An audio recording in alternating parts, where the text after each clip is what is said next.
यह औरत बहुत मेहनत के बाद कुछ छोटी मछलियां पकड़ने में सफल हुई थी, लेकिन उन्हें खाने के बजाय उसने मछलियों को कुचल दिया और सीधे समुद्र में फेंक दिया। खून की गंध चारों ओर फैल गई। लीसा समुद्र के किनारे खड़ी थी, हाथ में एक तेज लकड़ी का भाला लिए, जैसे किसी चीज का इंतजार कर रही हो। कुछ ही पलों बाद एक शार्क उसके पैरों के पास तक आ गई। लीसा ने मौका देखा और भाले से शार्क पर वार किया। सबको लगा कि अब लीसा को आखिरकार बड़ा शिकार मिल गया है, लेकिन उसे खाने के बजाय उसने शार्क को जमीन से ऊंचा लटका दिया और खुद रेत में एक गड्ढा खोदकर उसमें छिप गई। उसकी नजरें लगातार उस शार्क पर टिकी रहीं। लीसा भूखी थी, लेकिन उससे ज्यादा वह डरी हुई थी, क्योंकि उस द्वीप पर कुछ और भी था, कुछ बेहद खतरनाक। लीसा ने सोचा कि वह शार्क को चारा बनाकर उस चीज की परीक्षा करेगी, लेकिन गलती से उसे नींद आ गई और जब वह जागी तो शार्क गायब थी। इसका मतलब था कि वह खतरा असली था। अगले दिन उसने अपने साथियों के शवों को दफना दिया।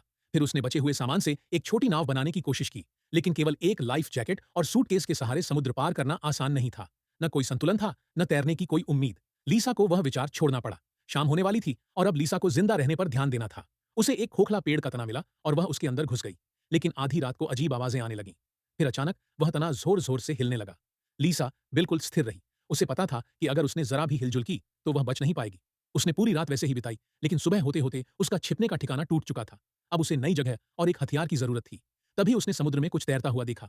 वह उसके एक साथी का शरीर था, उसी का जिसे उसने कल दफनाया था, लेकिन शरीर का निचला हिस्सा गायब था, दांतों के निशानों से चिथड़ा हुआ। लीसा समझ गई कि यह उसी जीव का काम था। उसने वही चाल फिर से चली, शरीर को ऊंचाई पर लटकाया और खुद रेत में छिप गई। रात होते ही वह जीव फिर आया और शरीर के बचे हुए हिस्से को खा गया। अब लीसा की ओर बढ़ता हुआ। पार्ट 2 के लिए लाइक करें, सब्सक्राइब करें और मेरे चैनल पर जाएं।